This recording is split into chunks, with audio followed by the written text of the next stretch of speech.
kalau yang namanya penebusan dosa sudah berkaitan dengan darah manusia, ini adalah fix adalah ajaran pagan Yunani. Karena di dalam ajaran Judaism, penebusan dosa itu tidak jauh dengan apa yang diajarkan dalam Islam.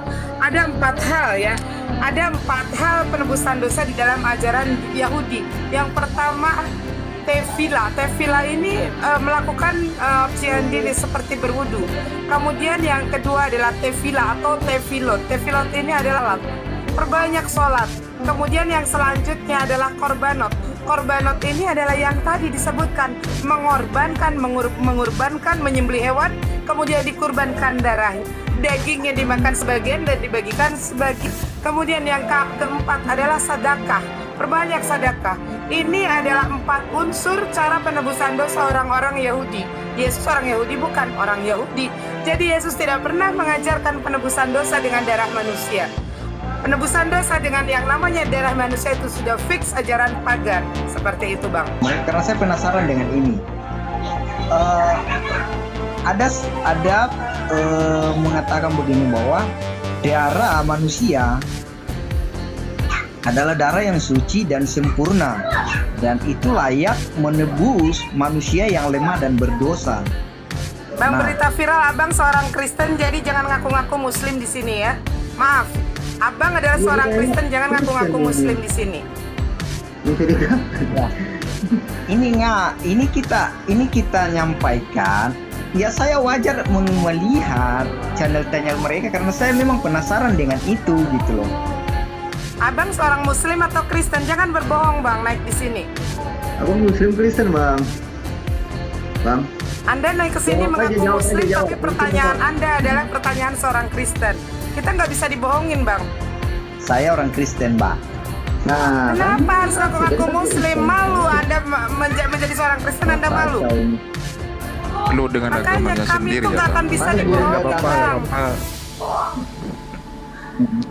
Gak apa-apa. Dari muatan bicaranya tadi, bertanya pun udah ketahuan auranya kok, nggak masalah. Ini tanda-tanda hidayah. Silakan Bang, lanjut.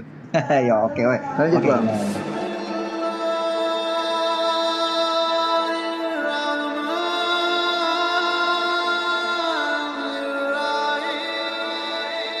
Selamat malam Bang Berita Viral. Assalamualaikum. Waalaikumsalam. Oh, Islam ya. Oke Bang, ada mau disampaikan Bang ke Bunda Umi dengan itu, dengan guru ya, silakan. Lihat di dalam ini kan ya ahli-ahli lumayan ya agamanya, tapi saya mau bertanya. Saya orang Islam awam. Oh ya, Islam. Islam itu turun di abad keberapa ya? Penyempurnaan ajaran Islam itu di abad ke-7 pada saat baginda Rasulullah Muhammad SAW menerima wahyu terakhir, surah Al-Maidah ayat 3. Tapi Islam itu sudah ada sejak Nabi Adam alaihissalam.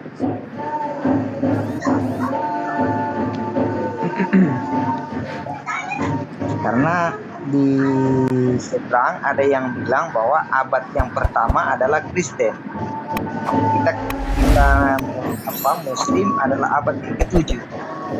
Pada abad pertama Islam itu dibawa oleh Yesus. Boleh kita lihat di dalam pengajaran kitab mereka sendiri. Jelas sekali dikatakan, aku tinggalkan Islam untuk kalian semua, damai sejahtera. Keselamatan. Ya. Yohanes Shalom. 14, Iya. 27 ya Bang. Betul. Di bahasa kunonya masih jelas terbaca Islam, selamat, agama selamat. Iya, damai sejahtera. Damai sejahtera kutinggalkan bagimu. Islam, shalom kutinggalkan bagimu. Islam kuberikan kepadamu. Makanya Yesus itu mengatakan, segala firman yang engkau berikan telah aku sampaikan kepada mereka. Sementara yang dikatakan Islam ini adalah aturan main, jalan yang diajarkan oleh Tuhan melalui perantaraan para nabi. Itulah yang disebut millah.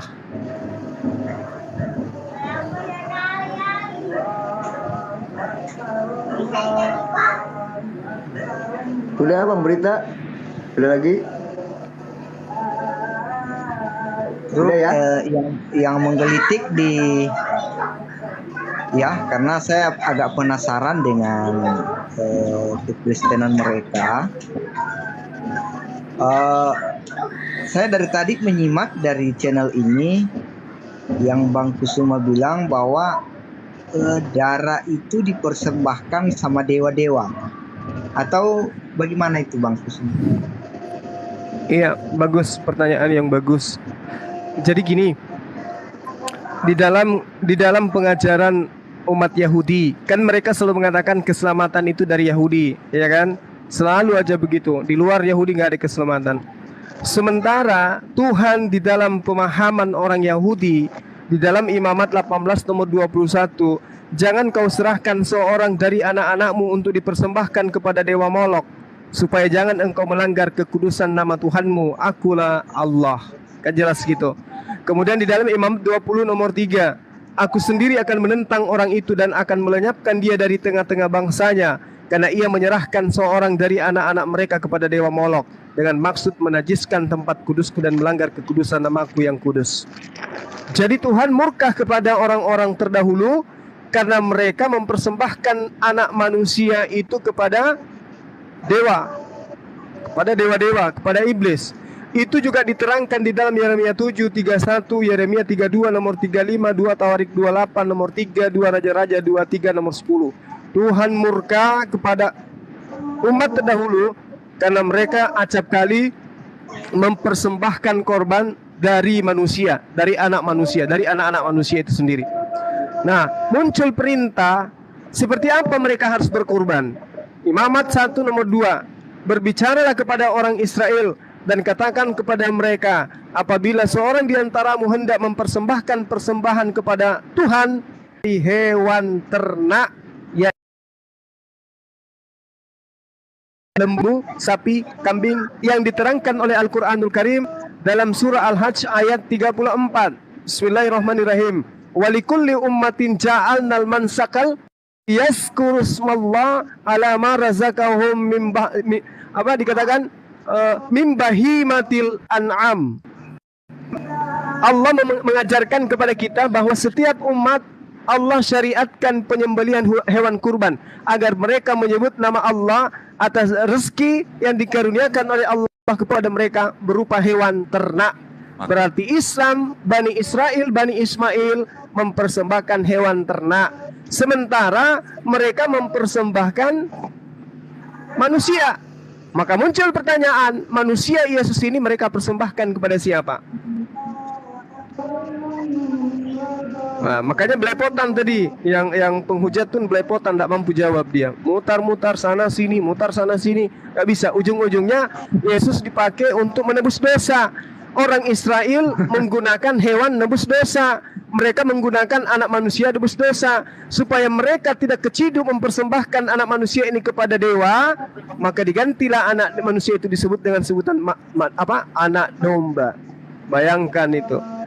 Seorang nabi yang rasul yang suci kepada Bani Israel mereka gelari dengan anak domba, anak binatang domba, anak hewan domba. Na'udzubillah summa na'udzubillah. Jadi yang mempersembahkan ini Oke Bang, udah cukup Bang. ya? Ini bukan Sabar Bang, enggak apa-apa. Iya, gimana? Yang mempersembahkan Gua turun aja itu kan, kasih yang lain ya. Oh ya boleh Ya, boleh apa-apa Bang. Bang Kenzo. Ya.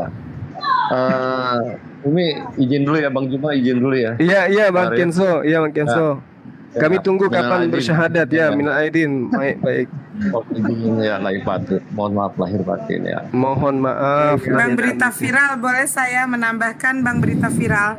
Tadi seperti apa yang sudah dijelaskan oleh Bang Dezuma, kalau yang namanya penebusan dosa sudah berkaitan dengan darah manusia, ini adalah fix, adalah ajaran pagan Yunani. Karena di dalam ajaran Judaism, penebusan dosa itu tidak jauh dengan apa yang diajarkan dalam Islam. Ada 4 hal ya. Ada 4 hal penebusan dosa di dalam ajaran Yahudi. Yang pertama, tefila ini melakukan cucian diri seperti berwudu. Kemudian yang kedua adalah tefila atau tefilot. Tefilot ini adalah alat. Perbanyak sholat. Kemudian yang selanjutnya adalah korbanot. Korbanot ini adalah yang tadi disebutkan, mengorbankan, mengorbankan, menyembelih hewan, kemudian dikurbankan darahnya. Dagingnya dimakan sebagian dan dibagikan sebagian. Kemudian yang keempat adalah sedekah. Perbanyak sedekah. Ini adalah 4 unsur cara penebusan dosa orang-orang Yahudi. Yesus orang Yahudi, bukan orang Yahudi. Jadi Yesus tidak pernah mengajarkan penebusan dosa dengan darah manusia. Penebusan dosa dengan yang namanya darah manusia itu sudah fix ajaran pagan. Seperti itu, Bang. Oke. Ya. Saya sedikit selalu ya, saya mengikuti channel-channel mereka karena saya penasaran dengan ini. Ada mengatakan begini bahwa darah manusia adalah darah yang suci dan sempurna, dan itu layak menebus manusia yang lemah dan berdosa. Bang, Nah. berita viral Abang seorang Kristen, jadi jangan ngaku-ngaku Muslim di sini ya. Maaf, Abang adalah seorang Kristen, jangan ngaku-ngaku Muslim di sini. Mencurigakan. Ya. Ini kita nyampaikan. Ya, saya wajar melihat channel-channel mereka karena saya memang penasaran dengan itu gitu loh. Abang seorang Muslim atau Kristen, jangan berbohong Bang naik di sini. Aku Muslim Kristen, Bang. Bang. Anda naik ke sini Jawab aja, mengaku jawab Muslim, aja, jawab. tapi pertanyaan Mungkin Anda adalah pertanyaan seorang Kristen. Kita nggak bisa dibohongin, Bang. Oke, saya orang Kristen, Mbak. Nah, Kenapa harus ngaku-ngaku Kristen. Muslim? Malu Anda menjadi seorang Kristen, Anda malu. Lu dengan Makanya agamanya kami sendiri itu ya, nggak akan Bang. bisa Mana dibohongin, dia Gak Bang. apa-apa. Dari muatan bicaranya tadi bertanya pun udah ketahuan auranya kok nggak masalah. Ini tanda-tanda hidayah. Silakan Bang, lanjut. Ya, oke. Lanjut, Oke. Bang. Nah, Masya Allah. Akhi Ya Muhammad Zia. Barakallah. Zia, ya Masya Allah. Barakallahu fiik. Beliau minta saya DM, tapi beliau nggak bisa di DM. Ya silakan Bang, ada lagi yang saudara ingin pertanyakan? Bang Da, ini barusan Sebelum ada nanti habis ini ikannya kita- dari Datuk, Bang Da. Ada dari Datuk apa? Bang Da diminta untuk Iya. kirim alamat di DM katanya. Oh iya, insya Allah. Banyak yang minta alamat DM, tapi nggak bisa ini di DM, nggak bisa mereka.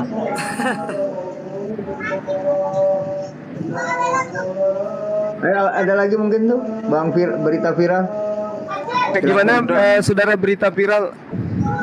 Gurunda banyak yang request di bawah Gurunda untuk Bir. Iya, habis ini kita tanya. Guru habis ini. Sudrajat ini. Ya. Barakallah. Jazakumullah khairul jasa wa jazakumullah khairan katsira ya Muhammad Zia.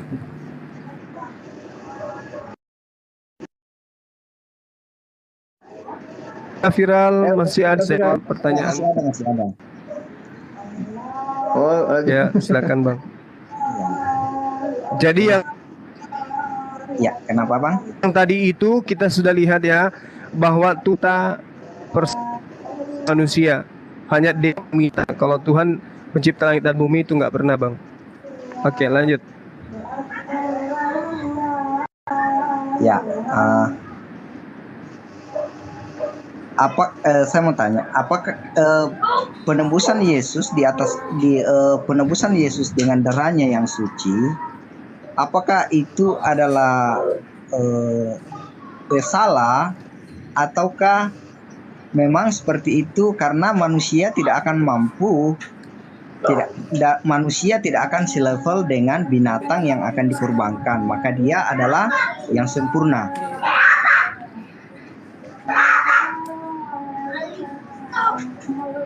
Dari mana Anda katakan Yesus itu berlumpurkan dosa? Itu penuh dengan dosa, Bang. Mau Ya, saya buktikan kenapa? Yesus itu manusia yang paling banyak dosanya. Yang paling banyak dosanya itu Yesus menurut Kita lihat di ulangan 23 nomor 21 nomor 23 ya. Apa yang diterangkan di sana, Bung? Bersyukur Anda bertanya ini. Ini sangat luar biasa. Jadi di dalam kitab itu diterangkan dalam ulangan 21 nomor 23, maka janganlah mayatnya dibiarkan semalam-malaman pada tiang itu, tetapi haruslah engkau menguburkan dia pada hari itu juga, sebab seorang HP-nya panas. Permohonan maaf dari kami ketika kami menyajikan sebuah tema, materi, perkataan-perkataan kami yang ya dirasa itu tidak pantas atau tidak berkenan di dalam hati. Saya mewakili teman-teman mengucapkan permohonan maaf lahir dan batin untuk itu. Kami manusia biasa, kami bukan ulama, kami bukan habib, kami bukan dai, saya sendiri hanya penginjil jalanan. Saya menggelari diri saya penginjil jalanan karena yang dikatakan penginjil adalah yang memberitakan berita Bible, dan itu pekerjaan kita siang dan malam. Oleh karena itulah kemudian kehilafan, kesalahan, kesalahpahaman dan keteledoran di dalam menyampaikan itu pasti ada. Untuk itulah saya mewakili teman-teman mengucapkan banyak terima kasih, mohon maaf yang sedalam-dalamnya, dan ucapan terima kasih, mohon maaf lahir dan batin. Seperti itu. Amin. Terima kasih Dinda Juma. Mohon Ya, kalau Bang. boleh diizinkan, saya mohon, tadi saya nggak sempat ikut. Ada takbir lagi barangkali 3 putaran, saya ingin ikut dengan Bang Juma takbir ya. Saya tadi nggak Oke. keburu naik ya, 3 putaran cukup buat saya ya. Silakan Bang Juma. Oke, baik. Bismillahirrahmanirrahim. Kita mulai lagi ya teman-teman. Iya. Allahu Akbar, Allahu Akbar, Allahu Akbar. La ilaha illallah, Allahu Akbar, Allahu Akbar, walillahil hamd. Allahu Akbar, walillahil hamd. Allahu Akbar,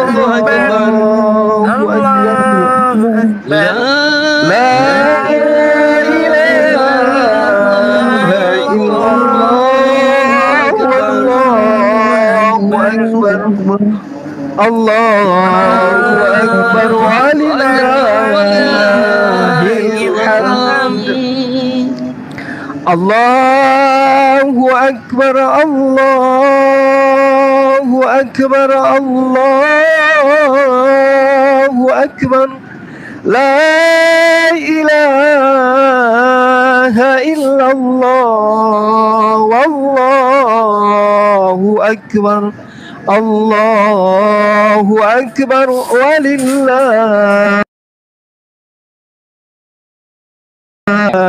hamd. Allahu akbar, Allahu akbar, Allahu akbar. La ilaha illallah, Allahu akbar. Allahu akbar, walillahil hamd. Allahu akbar, Allahu akbar, Allahu akbar. La ilaha illallah, wallahu akbar. Allahu akbar, walillahil hamd. Allahu akbar, Allahu akbar, Allahu akbar. La ilaha illallah, Allahu akbar.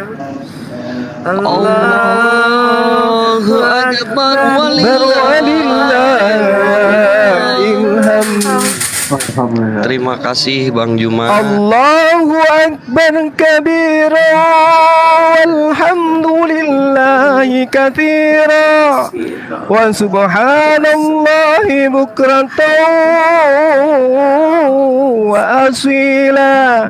La ilaha illallah wa la na'budu illa iyyah mukhlisina lahuddin walau karihal kafirun. La ilaha illallah wahdahu sadaqa wahda wa nasara abda wa hazamal ahzaba wahdahu la ilaha illallah wallahu akbar. Subhanallah, Masya Allah. Alhamdulillah. Terima kasih Bang Juma. Salam Sama-sama, santun Bang. buat Bunda Mican, kemudian buat host juga ya. Dan buat Sama-sama. Bang Mican, Bang Arif.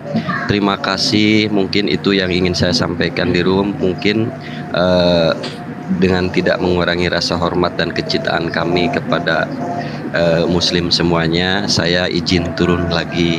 Terima kasih. Wassalamualaikum Terima kasih, Bang. warahmatullahi wabarakatuh. Waalaikumsalam. Waalaikumsalam warahmatullahi wabarakatuh.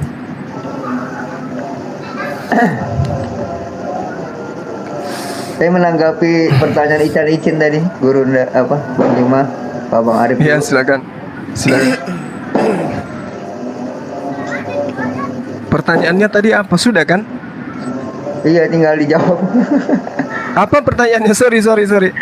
Aduh. Tentang Mana surga, ini? tentang surga Iya. dalam Islam. Iya. Jadi sedikit Oh. aja Umi ingin Iya, menyampaikan, iya, nggak apa-apa silakan, Bang Dea. Jadi Iya, silakan. untuk surga bagi umat Islam jelas Allah Subhanahu Wa Taala sudah menjanjikan surga itu, bahwa apa yang difirmankan oleh Allah, sampaikanlah kabar gembira ini kepada orang-orang yang beriman, bahwa Allah sudah menyediakan surga bagi kami orang-orang yang beriman, berupa tempat yang indah yang di dalamnya mengalir air-air, sungai-sungai ya, mengalir sungai-sungai. Di sana sudah disediakan buah-buahan yang dulu pernah diberikan kepada kami, seperti itu. Bahkan dalam hadis Rasulullah bahwa umatku pasti akan masuk ke dalam surga, kecuali mereka yang enggan masuk ke dalamnya. Sahabat bertanya, apa ya Rasulullah yang dimaksud enggan masuk ke dalamnya? Mereka yang mengikuti perintah melalui lisanku, mereka adalah yang menghendaki surga itu, dan mereka yang melawan atau melanggar perintah Allah yang datangnya melalui lisanku, itu adalah mereka yang enggan masuk ke dalam surga. Seperti itu Bang. Jadi kalau untuk umat Islam sendiri yang menjaminnya ya Allah, juga Rasulullah telah menjaminnya. Seperti itu. Silakan Bang Dea. Ya, baik. Jadi ketika kita berbicara mengenai surga, jadi surga itu adalah tempat orang-orang yang taat beribadah, orang kemudian yang menjalankan perintah Allah, yang berserah diri kepada Allah dalam menjalankan apa yang kemudian menjadi panduan Allah kepada mereka. Nah, yang menarik di Islam, Kristen juga dijanjikan surga. Ada surga maksudnya ya. Di Kristen ada surga. Kemudian kalau di agama Ardi itu ada yang disebut nirwana dan seterusnya. Nah, di Islam itu surganya beda. Al-Quran menjelaskan di dalam surah Ar-Ra'd ayat 23. Bismillahirrahmanirrahim. Jannatu adnin yadkhulunaha wa man salaha min abaihim wa azwajihim wa zurriyatihim wal malaikatu yadkhuluna alaihim min kulli bab. Ini indahnya surga itu. Kenapa? Surganya umat Islam itu surga, kemudian umat Islam masuk ke dalamnya bersama dengan orang-orang yang saleh dari nenek moyang mereka, dari pasangan-pasangan mereka atau istri-istri mereka, dan anak-anaknya serta cucu-cucunya, serta para malaikat masuk ke tempat-tempat mereka dari semua pintu. Subhanallah. Jadi surganya umat Islam itu surga di mana kita bisa berkumpul dengan anak istri, dengan bapak, dengan ibu, dengan kakek, dan semua nenek moyang kita dan keturunan kita. Jadi sungguh sempurna. Contoh misalnya kita membayangkan kita ke Dubai. Sampai ke Dubai itu kotanya indah, semuanya indah dipandang mata, sejuk didengar kuping, ya pokoknya indah. Tapi anak istri tertinggal di rumah. Jadi kebahagiaan yang kita rasakan itu semu. Karena kenapa? Tidak dengan orang yang kita cintai. Nah coba bayangkan kalau kita masuk ke dalam surganya umat Islam. Bayangkan kita ke Dubai misalnya, kota yang terindah di dunia ini. Kita pergi ke sana bersama dengan anak-anak kita, dengan istri kita. Masya Allah, begitu bahagianya hidup ini. Tapi ada tapinya. Meskipun sama anak, sama istri ke sana, tapi kalau cuman singkat, cuman 2 bulan, 2 hari, 3 hari, ya itu juga nggak puas. Tapi kalau di surga, khalidina fiha, mereka kemudian kekal di dalam. Nah itu dia, itu yang pertama. Kemudian kalau di surganya umat Islam itu bukan hanya milik umat Islam, bukan hanya milik umat Islam dalam arti kata umat baginda Rasulullah Muhammad SAW, tetapi diterangkan dalam Al-Quran surah Al-Baqarah ayat 62. Bismillahirrahmanirrahim. Innal ladina amanu wal ladina hadu wan nasara was-sabiina man amana billahi wal yawmil akhir wa amila salihan falahum ajruhum inda rabbihim wala khaufun alaihim wala hum yahzanun. Sesungguhnya orang-orang mukmin, orang Islam, orang-orang Yahudi pengikut para nabi, orang-orang Nasrani pengikut Nabi Isa alaihissalam, dan orang Sabi'in yang mengikut di antara orang-orang tadi. Siapa saja di antara mereka yang benar-benar beriman kepada Allah dan hari kemudian, lalu kemudian beramal saleh, berbuat baik kepada sesama manusia dan kepada makhluk lainnya, kata Allah, mereka akan menerima pahala dari Tuhan mereka, tidak ada kekhawatiran kepada mereka, dan tidak pula mereka bersedih hati. Subhanallah. Inilah indahnya surganya umat Islam, bahwa siapapun dari kaumnya para nabi yang beriman kepada para nabi, menyembahnya kepada Allah, dijanjikan keberuntungan oleh Allah Subhanahu wa taala. Lalu kemudian Allah menerangkan dalam surah Fussilat, ya, di dalam surah Fussilat ayat 31. Bismillahirrahmanirrahim. Nahnu awliya'ukum fil hayatid dunya wa fil akhirah walakum fiha ma tastahi anfusukum walakum fiha ma tad'un. Kamilah pelindungmu dalam kehidupanmu di dunia dan di akhirat. Di dalam surga kamu memperoleh apa yang kamu inginkan dan memperoleh apa yang kamu minta. Subhanallah. Inilah tempat kenikmatan yang dibalaskan oleh Allah berdasarkan atas ketaatan kita sebagai hamba yang tunduk berserah diri kepada Allah Subhanahu wa taala. Makanya para nabi ketika ia datang, tidak ada seorang nabi pun yang membangkang terhadap perintah Tuhan. Bahkan kalau kita melihat bagaimana Rasulullah Muhammad SAW sampai semalam-malaman beliau bersujud sampai kakinya bengkak, ya, saking taatnya kepada Allah. Begitu juga Yesus dalam Matius 4 nomor 24, Yohanes 4 dikatakan bahwasanya makananku adalah melakukan pekerjaan-pekerjaan yang diperintahkan Bapa untuk aku lakukan. Saking taatnya mereka ini para nabi. Mereka semua taat, mereka semua muslim yang berserah diri kepada perintah-perintah Tuhan yang mengutus mereka. Nah inilah surga yang ada di dalam Islam, sahabatku, bahwasanya jaminan surga kepada umat Islam itu sangat indah terukir di dalam surah Al-Mu'minun. Dijelaskan begini, A'udzubillahi minasyaitonirrajim.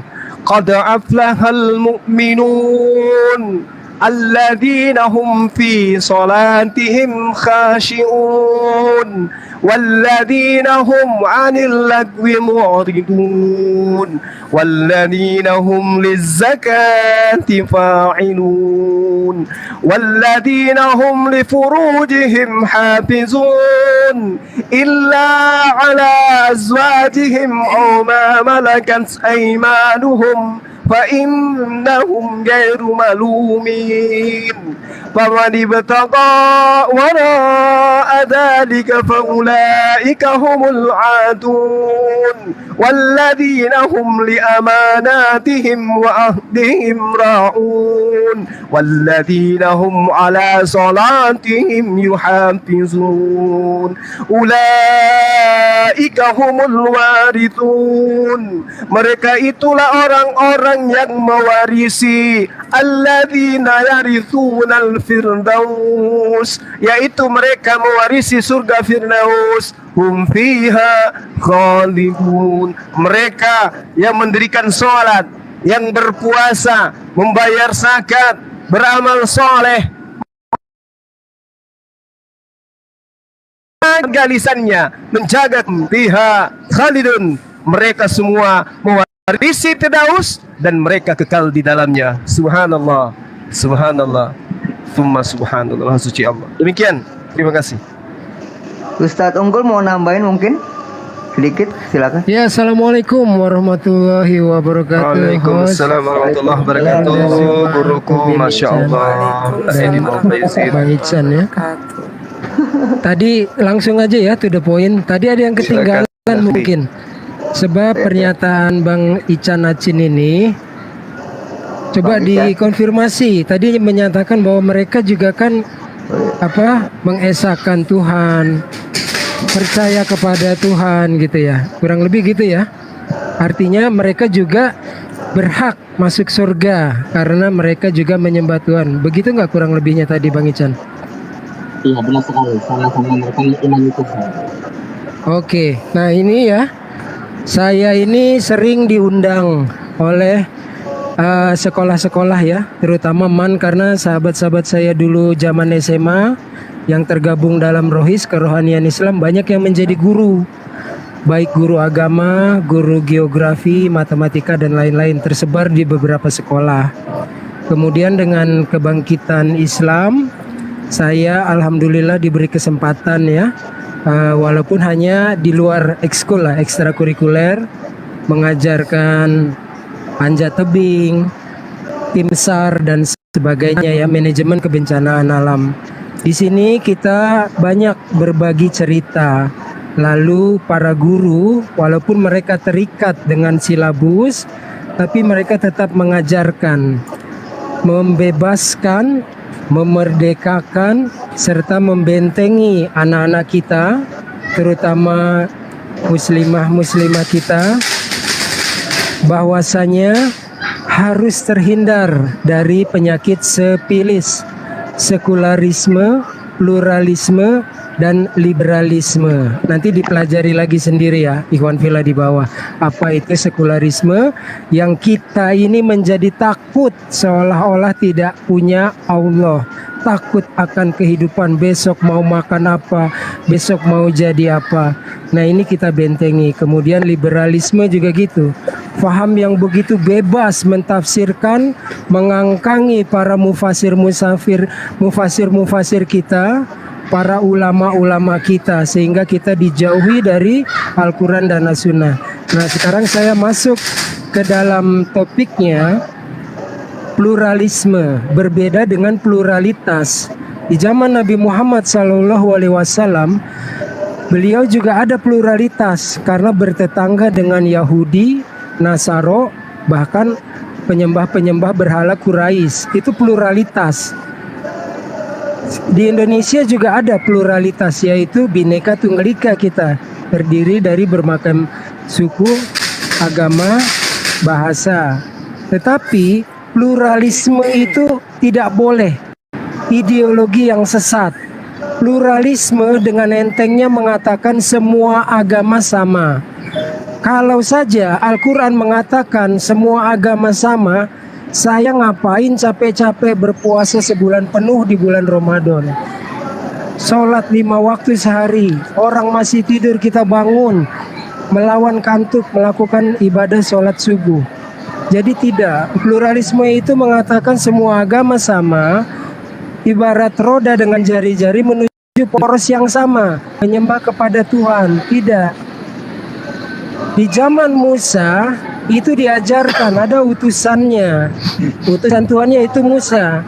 Nantinya di yaumil akhir semua pengikut-pengikut Musa diselamatkan ketika mereka mengikuti petunjuk Tuhan yang diwahyukan kepada Musa dan seterusnya dan seterusnya. Demikian pula sekarang sudah ditutup oleh khataman Nabiin dengan Al-Quran dan As-Sunnah Nabi Muhammad SAW. Jadi tidak cukup hanya menyembah Tuhan, Tidak cukup. Agama mengajarkan siapa Tuhan yang benar, satu-satunya Tuhan yang benar.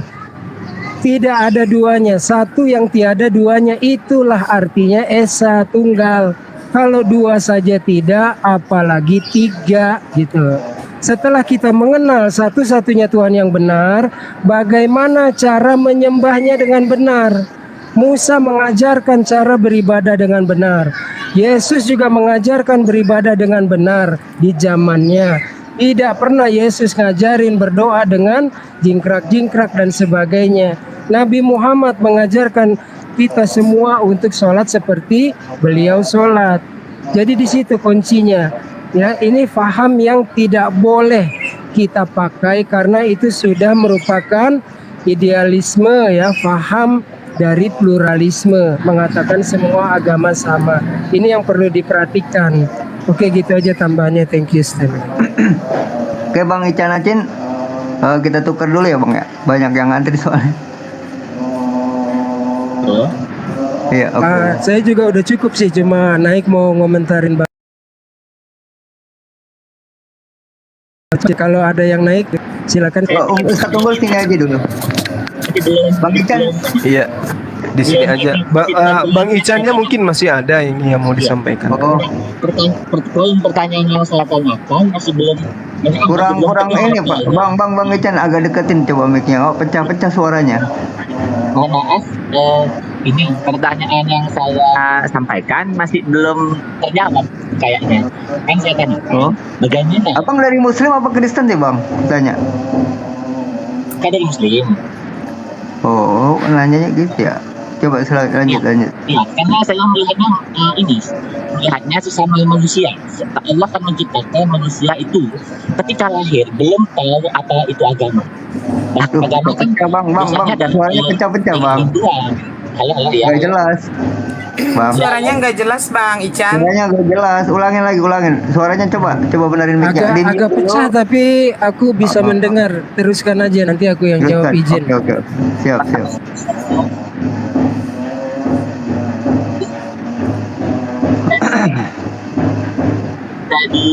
Bisa didengar. Begini. Yang saya tanyakan, bagaimana kalau misalkan manusia ketika awal lahir kan masih belum mengenal agama mayoritas kebanyakan bawaan dari orang tua karena orang tuanya menjadi leadership menuntun anak-anaknya kita agar seagama dengan kita. Nah, seperti itu. Nah, kalau di Muslim sendiri, saya juga berdisiplin Muslim, kan sudah ada jaminan surga dan seperti itulah, entah itu sudah kita makanan kita tiap hari, seperti itu. Nah, yang saya tanyakan, bagaimana saudara kita yang non Muslim ketika mereka terlahir bukan di agama non Muslim, jaminan surga mereka nanti bagaimana? Seperti itu. Nah, sedangkan kalau saya lihat dari paparan dari saudara-saudara dari yang tadi kan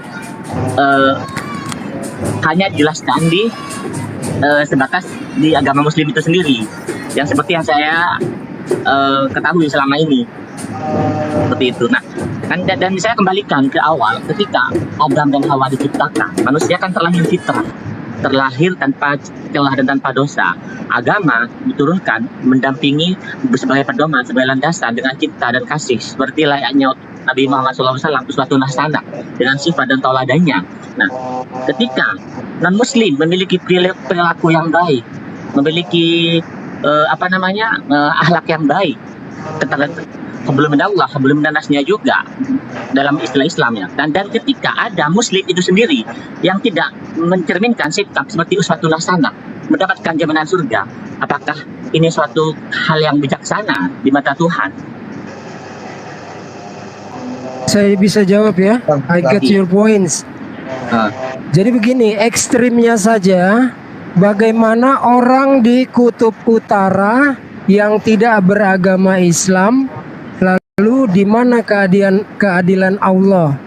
Bagaimana saudara-saudara kita, anak suku pedalaman yang saya pernah bertemu dengan mereka ya, tidak beragama Islam, di mana keadilan Allah terhadap manusia yang tinggal di Kutub Utara, Eskimo, dan juga saudara-saudara kita yang tinggal di pedalaman atau katakanlah belum pernah mendengar ya berita tentang Islam, belum pernah didakwahi tentang Islam. Itu kita lepas kepada Allah yang memiliki domain, sebab kita yakin Allah Maha Adil. Ya, jadi keadilan Allah itu yang kita imani, kita mengetahui ada 25 nabi dan rasul.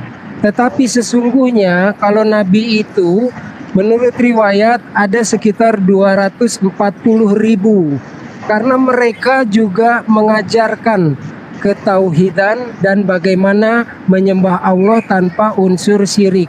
Itu. Jadi kalau yang itu kita harus lepaskan kepada Allah yang Maha Adil. Permasalahannya ketika Al-Quran telah sampai kepadamu walau hanya mendengar, ketika Nabi Muhammad pernah engkau dengar, di sini yang menjadi permasalahannya. Akankah engkau tetap kafir?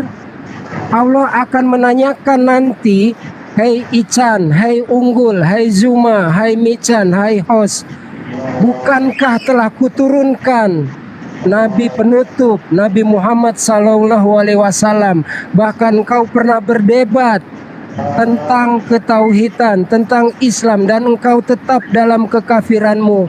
Ini maha adilnya Allah di sini. Jadi kalau orang terlahir itu juga ada termaktub di dalam Al-Quran, sesungguhnya anak yang lahir itu mengikuti ayah ibunya, beragama Majusi, Nasaro, atau Yahudi, Judaism. Semua kita sejatinya wajib dan harus mencari Tuhan, bukan hanya para mu'alaf. Saya bertahun-tahun mencari Tuhan, nggak baru kemarin saja saya itu benar meyakini mengimani kebenaran ini. Bertahun-tahun saya mendengar agama Hindu, saya pelajari agama Hindu, saya pelajari agama Kristen, agama Katolik, sehingga saya memantapkan diri inilah agama yang benar dan agama yang diridhoi Allah. Di situ kuncinya Bang Ican. Ketika Islam sudah disampaikan dan engkau menutup kuping, telinga, dan hati, apalagi malah menafikan, nah di situ keadilan Allah akan dipertanyakan. Bukankah telah kusampaikan tentang Islam melalui Nabi penutup bernama Muhammad SAW? Saya kira begitu sih ya, karena ini udah terjawab dua. Kasih kesempatan yang lain. Kalau saya diganti, banyak pertanyaan di bawah juga mau naik. Silakan Bang, standby. Itu aja. Mungkin ini Bang Ican mungkin Bang Ican mengambil dari Al-Baqarah ya, Al-Baqarah 62 ya.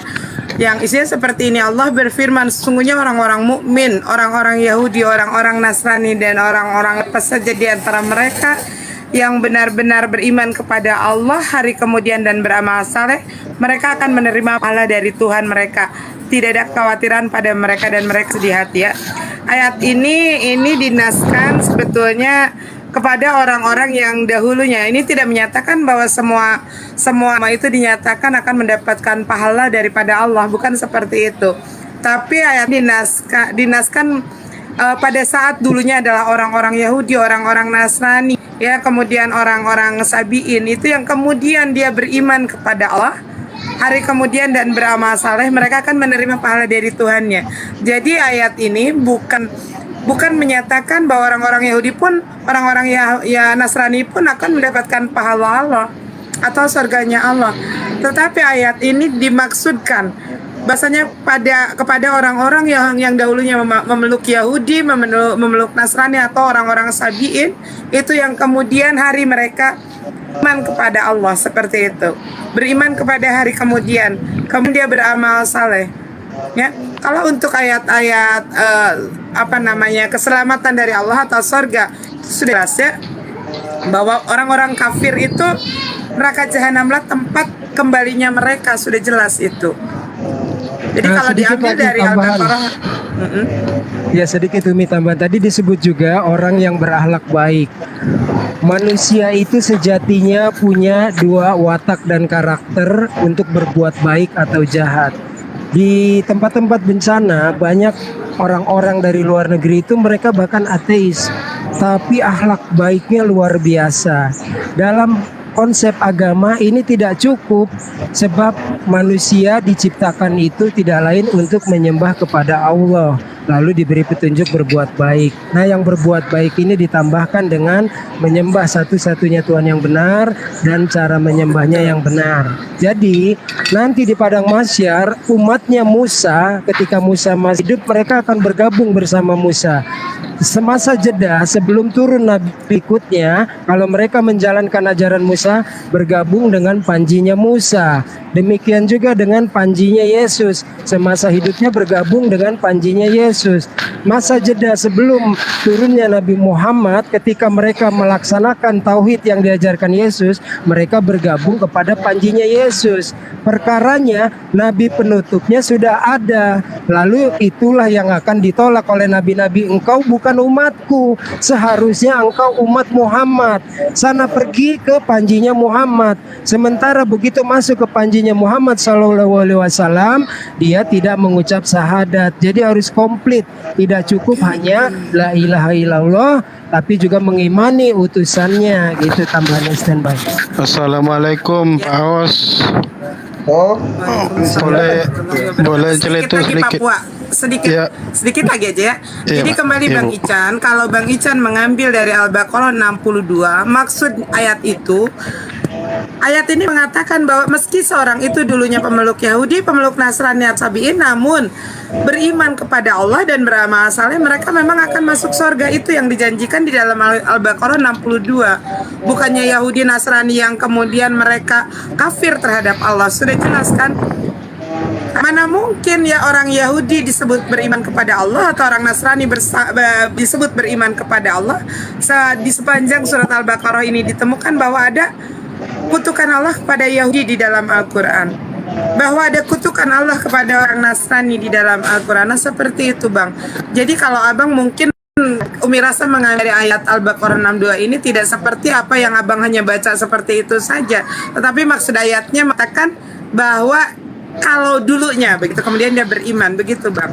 Silakan Pak Puan. Assalamualaikum warahmatullahi wabarakatuh. Salam hormat ke Gurunda Bang Zuma. Alhamdulillah bisa bertemu di room ini. Cuman bisa dipending dulu, ada pesan saya pribadi sama Bang Zuma, pertanyaan lah intinya. Tapi ini tergelitik dengan pertanyaan saudara kita Ican. Kalau saya melihat dia intinya mempertanyakan keadilan Allah. Katanya tadi, kata Bapak, ada orang Kristen dia baik, ada orang Muslim yang kurang ajar. Sementara untuk orang Muslim sudah dijanjikan surga. Nah, terlepas apakah itu dicuci di laundry dulu di neraka baru kemudian dimasukkan surga, itu soal lain. Tapi untuk orang Muslim sudah dijanjikan surga walaupun dalam hidupnya dia kurang ajar. Sementara yang di sebelah itu sebaik-baiknya dia di atas dunia, dia tetap masuk neraka. Kan itu yang dipertanyakan Pak Ican itu tadi. Nah, di sini dia mempertanyakan bahwasanya di mana keadilan Allah. Nah, intinya di sini Pak Ican, kalau bisa saya bantu jawab, menambahkan sedikit, bukan apa. Setiap anak yang dilahirkan itu dalam keadaan suci Pak Ican.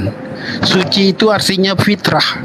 Sebagai makhluk Allah yang namanya Nabi Adam dilahirkan itu bersih sebelum dia melakukan kesalahan.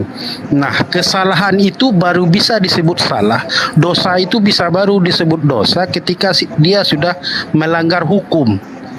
kapan orang itu disebut melanggar hukum? Ketika dia sudah berumur balik dan berakal. Jadi setiap anak yang dilahirkan itu dalam keadaan suci, tapi bapak mamanya lah yang merubah dia menjadi Nasara atau Yahuda. Nah, perubahan itu baru diukur dalam Islam ketika dia balik dan berakar. Jadi konsekuensinya ketika si anak meninggal dalam masa masih berumur kecil, itu dia masuk surga, Pak Ican. Jadi jangan khawatir. Jadi kalau soal kuantitas, sebenarnya Muslim itu lebih banyak dari umat-umat pemeluk agama lain. Sebab anak-anak Kristen pun masih termasuk terhitung itu sebagai Muslim.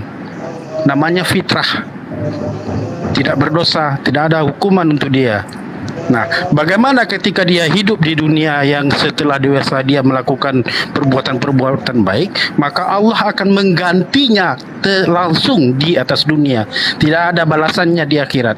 Langsung kontan di atas dunia semasa dia hidup. Entah itu bisnisnya yang maju, entah itu anaknya yang sukses. Tetapi untuk yang Muslim itu ada ganjaran di atas dunia, ada juga ganjarannya di akhirat. Mungkin dari saya segitu dulu, Pak.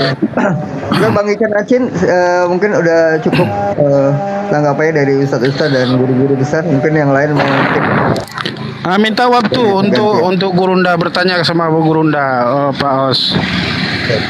Ya, Assalamualaikum Gurunda Zuma. Waalaikumsalam warahmatullahi wabarakatuh. Terima kasih banyak, Guru. Iya, nangis saya, Bang. Dengar takbir tadi, gak sanggup aku pulang kampung, Bang. Dari Bukit Tinggi, Bang. Kami di Nias. Ya, Bang. Ada Sabar, pertanyaan Bang. sedikit menggelitik, Bang. Soal yang ada di kitab Kejadian 22 itu kan diceritakan di situ Abraham diperintahkan untuk menyembelih anaknya yang sulung. Siap. Betul kan, Bang?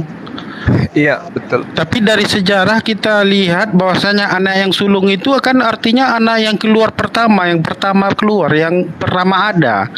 Iya. Nah, dari kronologis kejadian kelahiran itu yang duluan lahir itu kalau nggak salah Ismail, bukan Ishak. Iya, itu nggak salah, itu udah benar itu. Jadi yang dibawa Abraham ke altar itu Isa atau Ismail, sementara di dalam kitab kita Al-Quran memang tidak dijelaskan, tidak dispesifik disebut Nabi Ismail. Bagaimana cerita sebenarnya itu, Bang Juma? Ya, jadi kalau kita merujuk kepada Al-Quranul Karim surah As-Saffat ya, itu sudah jelas yang dikurbankan di situ adalah Nabi Ismail. Karena yang diminta oleh Allah adalah anak yang sabar. Sedangkan beliau adalah Nabi Ismail disebut anak yang sabar. Nah, kalau kita di dalam kitab Kejadian 22, untuk mengetahui siapa yang dikurbankan, kita mulai dari Kejadian 21, Bang. Iya. Kejadian 21 nomor 14, Ismail dan juga ibunya itu berada di Beersheba.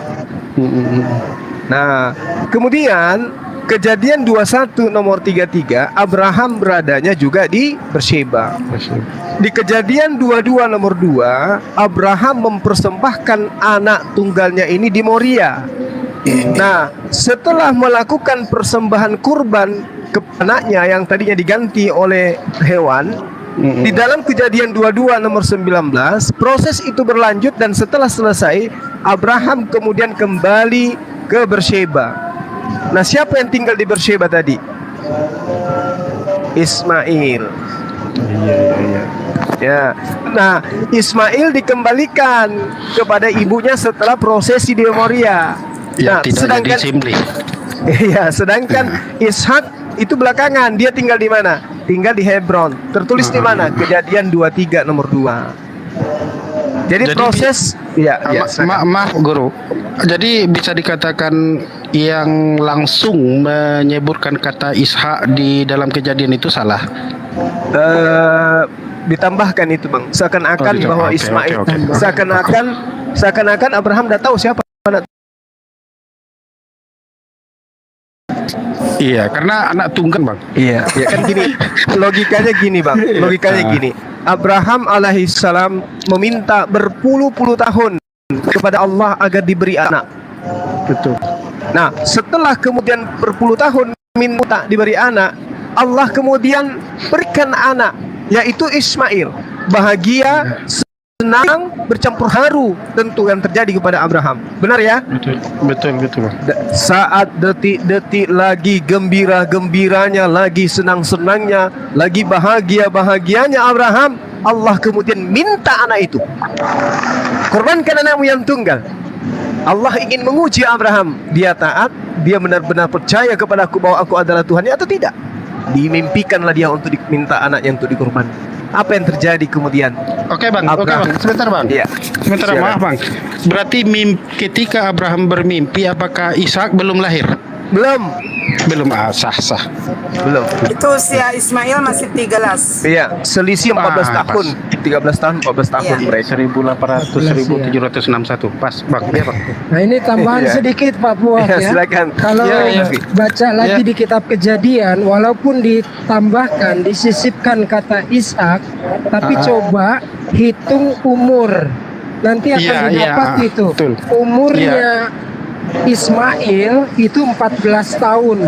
Nah, di dalam kitab Kejadian disebutkan Abraham memberikan perbekalan dan meletakkan Ismail di bahunya Hagar.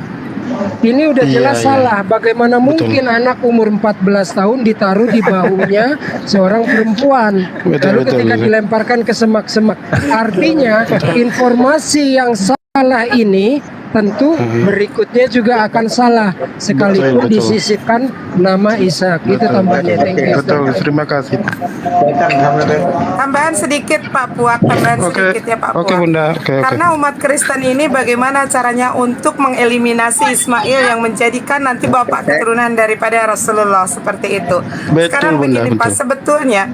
sebetulnya baik Ismail yang ada misalkan ada di dalam hadis baik Ismail ataupun Ishak itu tidak ada, maaf ya, ini kita mengambil dari apa ya, tujuannya Allah ini memerintahkan itu apa? Urgensinya bukan itu. Pertama adalah bukan untuk menguji keikhlasan dan ketakwaan Nabi Ibrahim dan putranya Ismail seperti itu.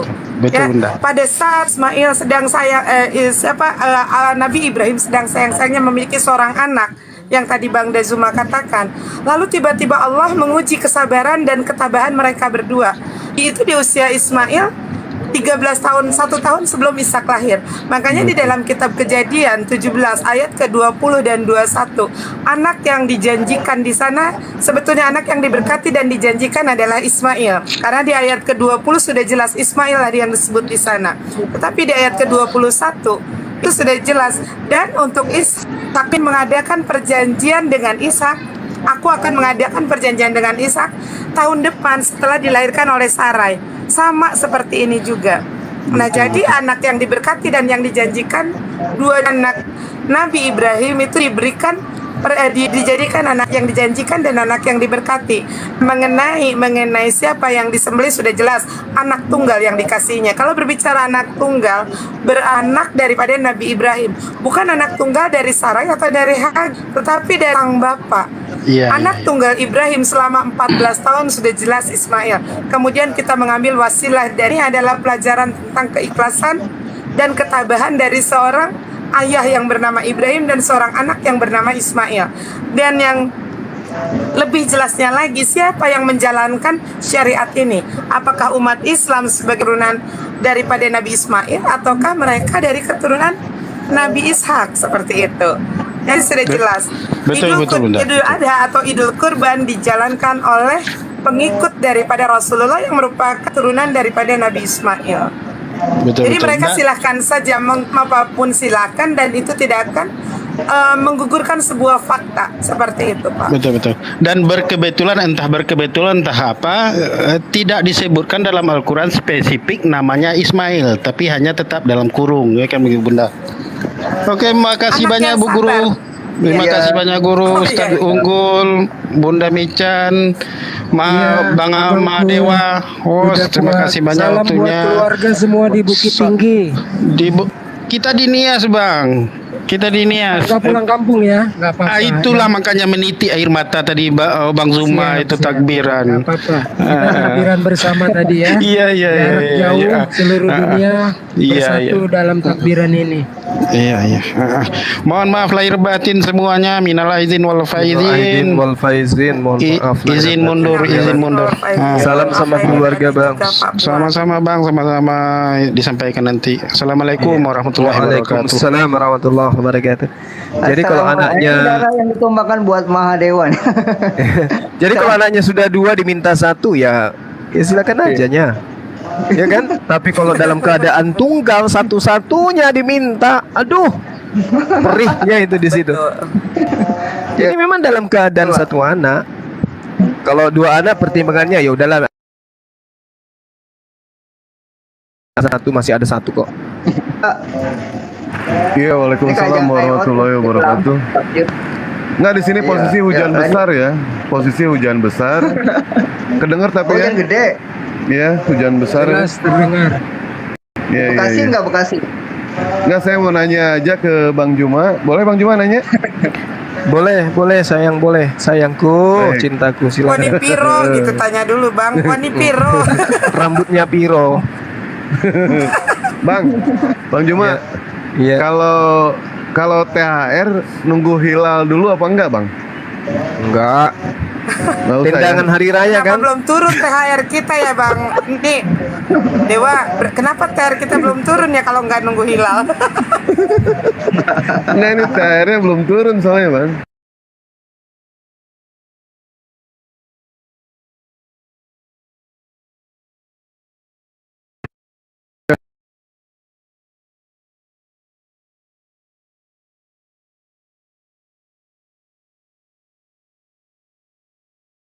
Hebat antara Ismail sama Yesus.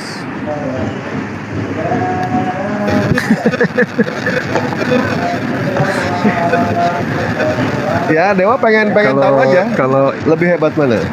Kalau Nabi Ismail kan ya silakan ayah. Apa yang mantap, Bang. diperintahkan oleh Tuhanmu silakan. Mantap. Aku ridha, aku ikhlas kan gitu. Kalau Yesus gimana?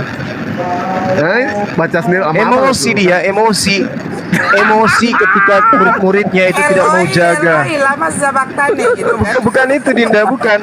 Emosi pada saat murid-muridnya nggak mau berjaga-jaga. Oh iya. Ya kan?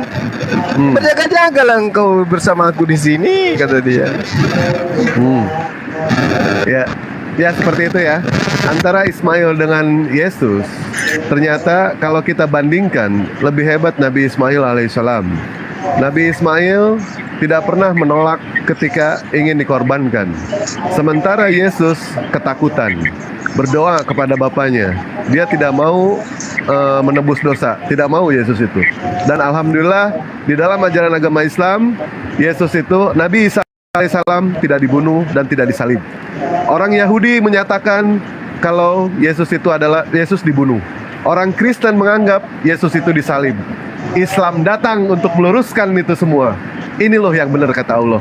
Berdamai kalian semua. Ayo, asyhadu. Mantap Bang. Enggak, Dewa enggak. Yesus Ya. juga waktu di Taman Getsemani menunjukkan keikhlasannya. Karena dia berdoa seperti ini, ya Bapakku, jikalau cawan ini lalu daripadaku, janganlah seperti menjadi apa yang aku kehendaki, tetapi jadilah seperti apa yang aku kehendaki. Yesus juga sebetulnya menunjukkan keikhlasan pada saat dia berdoa di Taman Getsemani. Ikhlas Yesus. Makanya kenapa yang mati terkutuk di salib itu dia tidak menunjukkan keikhlasan. Ya kan? Dia teriak dengan suara nyaring. Pada jam 3 itu dia teriak dengan suara nyaring. Allahku, Allahku, kenapa engkau meninggalkan aku? Tidak ikhlas dia. Tapi kalau Yesus, dia ikhlas waktu berdoa di Taman Getsemani. Jadi yang mati di kayu salib Yesus atau bukan? Pertanyaannya. Bukan. Nah, itu. Karena yang mati di kayu salib menunjukkan dia berteriak dengan suara nyaring jam 3 itu. Berteriak dengan suara nyaring agorowok gitu. Nggak ikhlas. Allahku, mengapa engkau meninggalkan aku? Dia nggak ikhlas. Seperti itu. Jadi ini membuktikan bahwa yang mati terkutuk di kayu salib bukanlah Yesus atau Isa alaihissalam. Silahkan. Tapi kalau yang merepet itu siapa? Di Matius Yang merepet 26 nomor 40. Tidakkah kamu sanggup berjaga-jaga 1 jam denganku? Ini siapa sih Bang Rantang ya? Selamat malam. Salam dulu dong masuk ruangan. Selamat malam. Assalamualaikum warahmatullahi wabarakatuh. Abang Islam. Abang Islam apa Kristen? Dari Islam apa dari Kristen? Islam. Bang Rantang. Oh Islam. Iya Islam. Ya. Ini saya mau menyapa Bang Juma, Umi Mican, Bang Dewa, Ustadz Unggul, Tos. Ini tentang pertanyaan Bang Juma itu, udah bisa jawab itu Bang. Jadi gimana solusinya? Kita Yang tentang buktikan. Yesus dipersembahkan kepada siapa itu Bang? Udahan aja lah, udahan bubar. Kristen bubar. Jadi kita bubar aja gitu. Bubar Iya lah. bener Bang, itu kan udah dikunci sama perjanjian lama kan, kemarahan Allah yang Betul. mengorbankan anaknya itu kan udah dikunci. Itu udah habis, udah gak bisa kemana-mana itu. Oten. Sebenarnya mudah ya. Ketawanya puas sekali ketawanya. Bang Rantang. Senjatanya terima kasih. Bang Rantang. Sebenarnya Panas banget. Itu udah nggak bisa lari kemana-mana Bang Juma, itu udah terima kasih banyak senjatanya. Ketawanya kok gitu. Terima kasih. Assalamualaikum warahmatullahi wabarakatuh. Waalaikumsalam warahmatullahi akbar. Malam takbiran kok dia ketawa, orang takbir dia ketawa. Allahu akbar. Mana Bang Rantang ditukar dulu ya, gantian ya. Oke. sebenarnya mudah untuk menjawab setiap pertanyaan Bang Juma itu.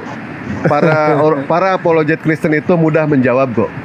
Kalau mereka pusing dengan jawaban, mereka pusing dengan pertanyaan-pertanyaan Bang Juma, solusinya cuma satu. Tidak lain tidak bukan mu'alaf.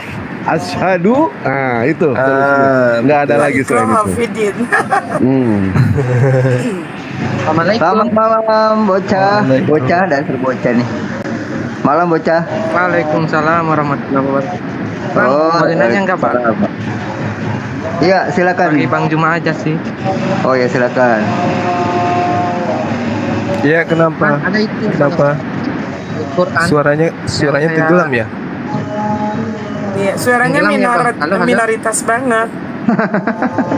Coba deketin Halo. dikit Bang. Deketin. Astagfirullahaladzim. Masa minoritas enggak? Astagfirullah, nggak boleh gitu Mbak. Ya. Ada itu salah satu ayat suci Al-Quran sih yang saya baca itu surah Ar-Rahman itu ayat 36 itu semua bumi itu akan hancur atau gimana nih? Ini ngomongnya apa ini? Ada yang bisa? Suaranya kecil banget. Ada yang bisa? Halo, kecil banget ya. Iya. Halo. Ada Soalnya suara host ribut. noise ini hostnya noise. Oh. Bang Wan noise, Bang Wan. Bang Wan noise. Noise. Enggak, coba di mute dulu. Sesatnya di mute dulu. Di mute dulu. Coba aku mute dulu deh. Bentar. Iya. Tunggu. Buka lagi, udah buka. Coba. Buka. Orang yang ramai dari Bang Wan ini. Iya, ada yang ini. Halo, tes. Takbiran. Itu coba Bang bocah sesat dibuka lagi mute-nya. Sudah. Yes. Coba ngomong. Deketin aja, nggak usah pakai itu, kalau nggak mikrofon, nggak usah pakai apa? Headset. Saya juga nggak pakai nih. Ini saya juga nggak pakai Bang. Ya deketin aja bibirnya gitu. Ya. Halo. Ya. Boleh? Kalau nggak turun dulu aja, nanti naik lagi. Dikunyah aja turun dulu. HP-nya Bang. Oke, nggak apa-apa Bang. Kasih. Tadi surah apa pertanyaannya? Ar-Rahman. Yang kencang, pertanyaan yang tegas Bang. Ayo. Iya, yang Ar-Rahman itu. Ar-Rahman. Ya, Bang. kenapa? Ayat berapa, Bang? Ya? 6. Apa ini? 6? Ayat 6? Ayat 6? 26. Suaranya nggak kedengeran banget. Nggak jelas nih, aduh. Udah nggak jelas. Capek. kedengeran Ayo ya. udah cepetan, ya udah cepetan. Yang kencang. Ayat 26, Bang. Ayat 26. Iya. Ayat 26. Fabi ayyi ala'i rabbikuma tukadziban. Kullu man 'alaiha fan. Semua yang ada di bumi itu akan binasa. Terus?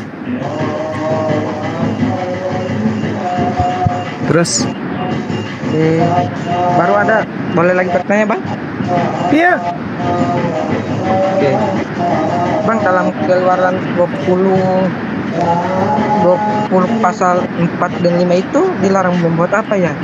Keluaran 20 yang berbicara mengenai mesbah. Allah mengucapkan segala firman ini, akulah Tuhanmu, membawa engkau keluar dari tanah Mesir, tempatkan perbudakan. Terus nomor berapa? 4 dengan 5. Jangan membuat patung. 4 dengan 5. Jangan membuat patung. Nah, terus jangan sujud menyembah kepadanya. Terus yang saudara saya pertanyakan, itu sih. nah ini cakupan jawabannya itu ada di Yesaya 4:4 nomor 10 nomor 11. Siapapun mereka yang membuat Tuhan atau sembahan tuangan akan dipermalukan oleh Allah. Makanya kalau kita melihat siapapun dari apologet Islam yang berdialog tentang konsep ketuhanan, mereka teman-teman Kristen itu acap kali dipermalukan karena Tuhannya seperti itu keadaannya. Kenapa? Manusia yang kemudian mereka anggap Tuhan. Maka wajar kalau data itu kemudian dipermalukan. Dan kata Tuhan di dalam kitabnya orang Yahudi Yesaya 4:4, siapakah mereka yang menuangkan Tuhan ke dalam patung yang tidak berfaedah? Ya. Lalu dikatakan semua mereka akan kubuat malu. Mereka akan kupermalukan semuanya. Makanya coba Anda bercerita tentang berdialog dengan orang Kristen berbicara mengenai ketuhanan Yesus. Yang ada pasti kita terbahak-bahak. Kenapa? Karena di situ ada sistem PLN, on off. Kadang nyala, kadang mati. Kan gitu. Pada saat dia makan ikan goreng, manusia. Pada saat dia membangkitkan Lazarus, Tuhan. Gitu kan dipermalukan oleh Allah yang kayak gitu-gitu.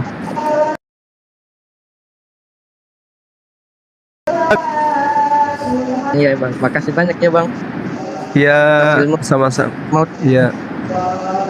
Salam kenal, Bang, dari Gorontalo Kota, Bang. Masya Allah. Salam kenal adindaku. Barakallah fikum. Jalan-jalan ke Makassar.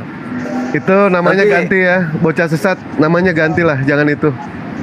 Jangan. Iya, ganti kalau yang bisa bagus. dirubah aja ya. Bocah muslim. Apa? Bocah muslim aja, bocah muslim. Bocah muslim itu jauh lebih bagus daripada dikatakan bocah sesat. Tidak boleh. Iya. Iya. Baik. Dan ini Bang, Assalamualaikum. Ya, Waalaikumsalam warahmatullahi wabarakatuh. Ini di bawah ada yang apa? Yang baru kemarin sahadat sama Dewa, Muhammad Atta. Alhamdulillah, nggak tahu katanya sih beliau udah disunat apa belum? Katanya sih sekarang disunatnya itu. Tapi belum dapat kabar dari beliau. Minta doanya aja, mudah-mudahan beliau selalu istiqomah ya. Baru 2 hari yang lalu. Yang 2 hari yang lalu itu Bang, sahadat. Masya Allah, barakallah fikum. 3 hari, 4 hari yang lalu syahadat juga teman kita di markas MMCI. Beliau mau disunat hari ini, tapi kliniknya katakan nanti setelah Lebaran. Tuh Muhammad Atta kalau bisa ditarik deh. Dinaikkan aja Muhammad Atta. Baru 3 hari mualaf dia. Beliau baru 3 hari mualaf. Allahu Akbar. Muhammad Atta Ar-Rasyid. Iya, Muhammad Atta naikin. Jadi waktu itu Gurunda Zuma izin ya, mumpung kesempatannya pas nih. Silakan akhi, silakan. Beliau mau bersyahadat, tapi syaratnya pengucap syahadatnya harus dengan Gurunda Zuma. Lalu saya yang bilang, Masya Allah. Dek, kalau mau bersyahadat itu bukan karena orang, karena Allah. Di sini kan ada Gurunda Sugi, beliau juga bisa memandu untuk bersyahadat. Masya Allah. Soalnya kami butuh cepat. Nah, saya sama Kang Kian Santang kalau memang butuh cepat malam ini juga kan di Jakarta. Saya jemput, saya antar ke masjid, malah lebih enak dapat sertifikat nantinya, sertifikat mualaf untuk Dukcapil berikutnya penggantian KTP. Jadi bukan saya menghalangi beliau untuk bersyahadat karena ada ucapan kalau nggak sama Bang Zuma saya nggak mau. Nah makanya saya ingatkan gitu. Tapi kemudian alhamdulillah sadar. Terus kemudian Muhammad Atta. syahadat dibimbing Bang Muhammad Atta Mahadewa. Arafid. Ya Muhammad Atta namanya. Muhammad Atta naik sini. Kebetulan ini ada Gurunda Zuma biar bisa silaturahmi. Iya. Dia kan baru Beliau 3 hari ya Ustaz ya. iya. Beliau pengen Masya ngobrol Allah. sama Bang Ini nih, Juma. Ya. Ya udah. Beliau pengen Assalamualaikum ngobrol sama warahmatullahi Bang Juma. wabarakatuh. Hamba Allah Muhammad. Waalaikumsalam warahmatullahi wabarakatuh. Masya Allah. Assalamualaikum warahmatullahi wabarakatuh. La haula wala quwata illa billah. Tidak ada yang bisa menahan Gimana ketika Bang Allah Atta? sudah berkehendak. Mas Atta kan pengen ngobrol sama Bang Juma, pengen meluk Bang Juma. Nah, mumpung ada Bang Juma silakan ngobrol, silakan cupang lehernya. Sekarang silakan. Ini aja ini lagi pengen karena ibarat Bang Juma ya Allah, Bang Madewa, makasih Bang Madewa. Senang banget, senang. Mau cerita dari mana dan tidak tahu. Ya Allah, bikin senangnya ini. Kita dari mana ya? Di masing-masing. Makanya saya bisa tertarik sama Islam. Suaranya terlalu kecil. Dek, suaranya kecil, Dek. Terus disunat gimana tadi?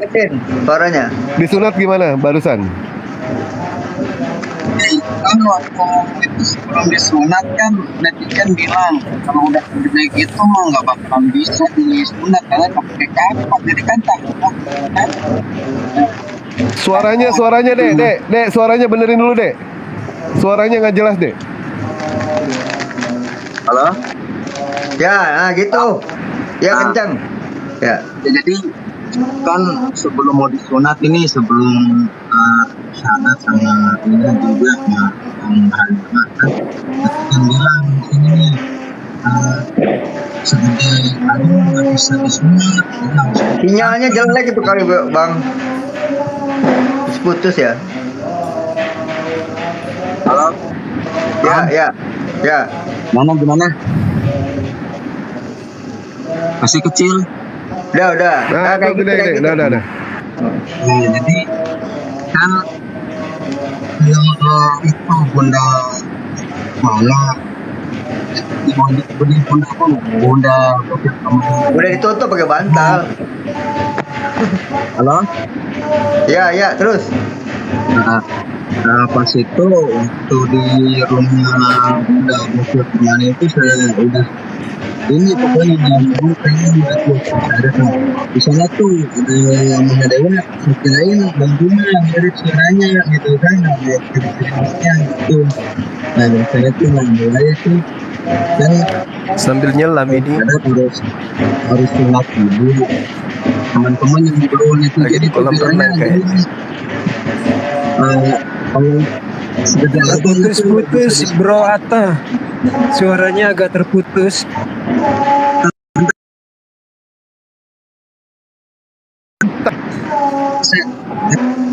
Gimana?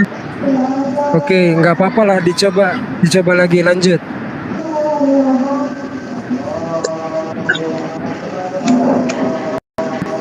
Assalamualaikum. Atau Gimana? nah cantik nih, cantik. Headsetnya dicabut aja, ngomong langsung ke handphone. Oh siap. Nah, iya bagus gitu. Nah jadi waktu itu mah perjalanannya udah baru 4 hari sih ini, baru 4 hari 4 malam nih. 4 malam 3 hari.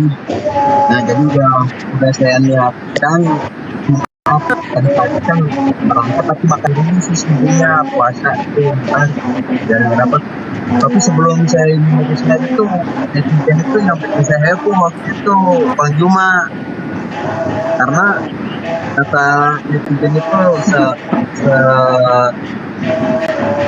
besar abang itu udah nggak bisa disekat lagi, itu semua sampai kapan kan takut jadi set tuh mundur lagi gitu tuh. Nah, jadi itu yang saya pertanyakan dulu tuh, nah Islam itu tentang Islam apa beratnya di mana, terus ringannya di mana, apa yang harus dikerjakan pada pagi, siang, malam, dan seterusnya sampai fajar lah gitu. Itu banyak yang saya pertanyakan. Nah, dijelaskan oleh Mahadewa ininya Islam kayak gini Islamnya dari sana tuh mulai merinding.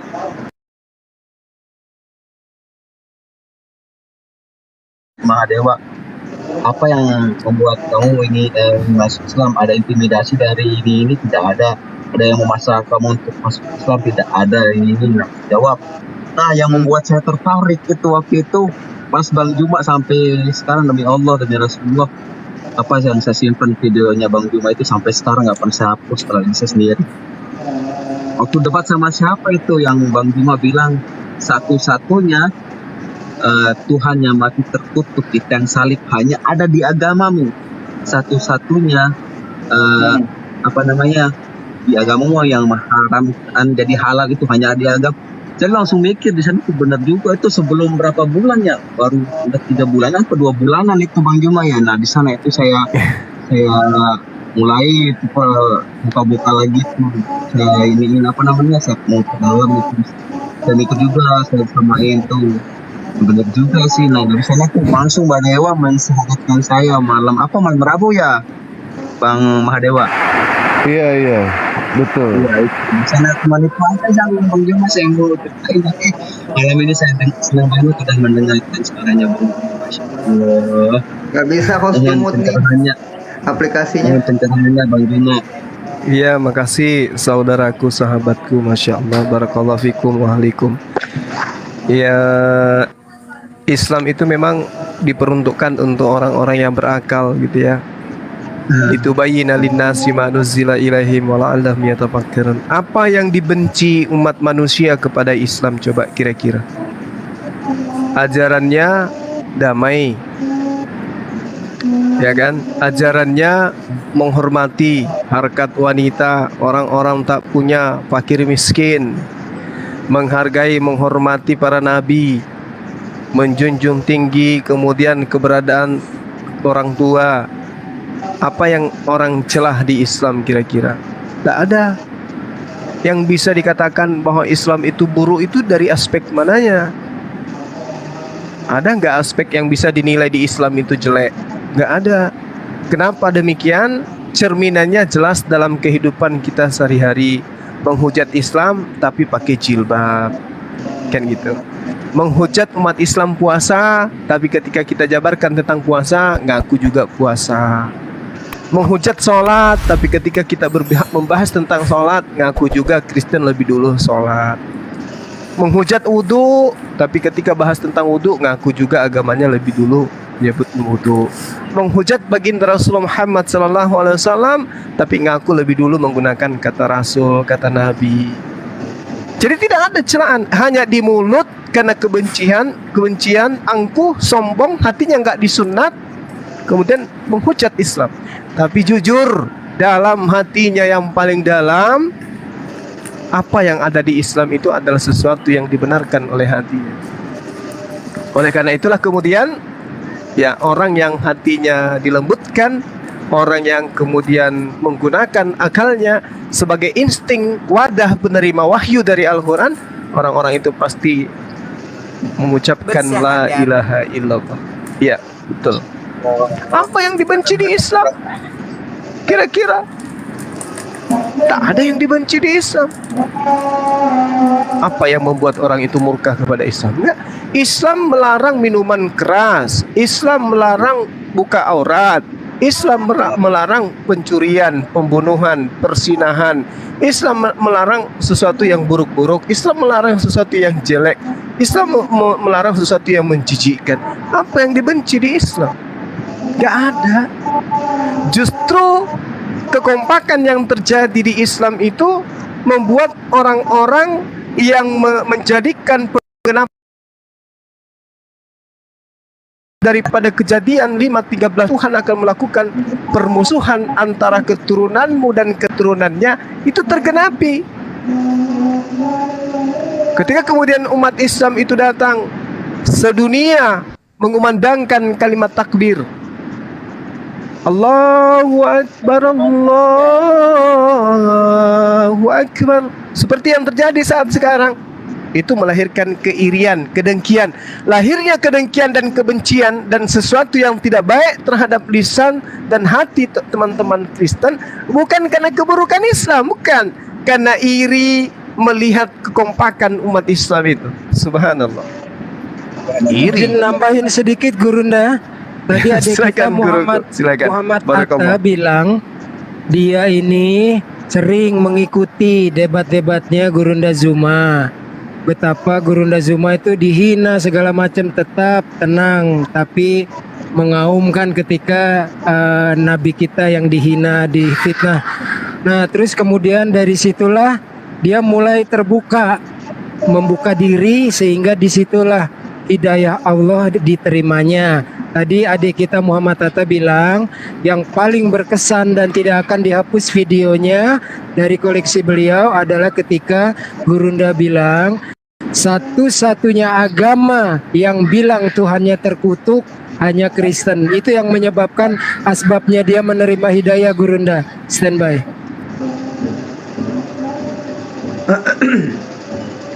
Ya Bang Muhammad Atta gimana? Iya, jadi ini adalah yang saya merasa bincang itu pasti. Jadi kenapa sih harus Suaranya hilang deh, suaranya hilang deh. Suaranya nggak ada, nggak kedengeran sama sekali. mati nih ya, awas. Iya, nggak kedengeran sama sekali. Kok bisa hilang? Belum ada kuping. Iya. Jadi apa yang dipaparkan sama Bang Juma itu semua benar. Satu-satunya agama yang mengutuk Tuhannya itu cuma Kristen. Satu-satunya agama yang menghina dan menghujat leluhurnya, yang menghujat junjungannya, itu cuma tahu sendirilah siapa, ya kan? Konon katanya mereka menggembar-gemborkan ajaran kasih. Sebelum Yesus itu turun, sebelum Nabi Isa itu diutus, ajaran kasih itu sudah ada. Ajaran kasih sudah ada. Bagaimana mungkin yang konon dikatakan ajaran kasih ternyata agamanya hasil pembunuhan? Tidak ada pembunuhan, mereka tidak punya agama. Tidak ada pembunuhan, mereka tidak punya Tuhan. Dan itu fakta. Apa itu yang dinamakan sebagai ajaran kasih? Itu bukan ajaran kasih, tetapi itu adalah ajaran yang dikatakan psikopat, ya. Yang dibilang katanya ajaran kasih, tapi ketika seorang Mahadewa bertanya kepada Kristen, ajaran kasih apa yang diajarkan di dalam kekristenan tidak diajarkan di dalam Islam? Apa mereka bisa jawab itu? Tapi Islam lengkap semuanya. Sampai pada saat ketika kami berperang, kami diperintahkan sama Rasulullah supaya jangan membunuh ini, supaya jangan menghancurkan ini, supaya jangan membunuh itu, membunuh ini. Tetapi lihat umat sebelah, ketika terjadi peperangan, betapa biadabnya mereka itu menghabisi kami semua. Dari mulai anak kecil, dihabisi semua. Kami itu diancam. Siapa yang mengancam kami? Apakah Zulkifli M. Abbas? Bukan. Allah mengancam kami, Nabi Muhammad mengancam kami. Kalau kamu membunuh orang tua, kalau kamu menghancurkan tempat beribadah, awas kamu. Kami diancam. Itu apakah itu ajaran kasih? Itu ajaran kasih. Betul? Di sini hujan, mohon maaf. Silakan lanjut. Nggak kedengeran Dewa juga ini. Kencang kalau suaranya Bang Dewa. Oh, masa sih? Nah, Pak Atta ini menyangka kalau Dewa ini Mahadewa, kalau Dewa ini Bang Juma, Bang. Iya, mirip suaranya, makanya dia langsung saya disadar Mahadewa. Saya tanya-tanya, Yang Iya. sekarang ini malah kita Dewa memang adik kakak sama Bang Juma, lain bapak beda ibu, ya. Kan Bang Lain Juma bapak beda dikit. ibu. Ya. kalau bisa katanya pengen saya siapa namanya maaf kita pengen naik Suaranya putus-putus ya. Iya sinyalnya itu bang. Sinyal. Ada kedengeran nggak kedengeran suaranya? Iya. Di sini juga hujan, takutnya berisik nih. Di Bandung hujan Mi. Hujan gede. Iya bang, di sini besar banget lagi nih hujannya. Dewa turun dulu ya. Makasih banyak ya kepada Ikhwan Villa semua. Pak Ustadz Nunggu, Makasih, Bu Bang. Michan, Bang Wan yang sudah naikin ke Dewa. Dek, makasih banyak. Iya. Bang Juma, makasih Iya, banyak. Ya, Bang Dewa. ya, ya. Bang Dewa, salam buat keluarga.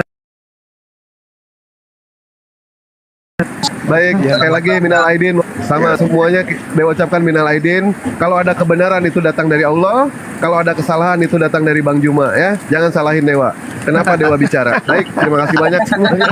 Assalamualaikum warahmatullahi wabarakatuh. Waalaikumsalam warahmatullahi wabarakatuh. Waalaikumsalam. Giliran bonyok aku yang datang.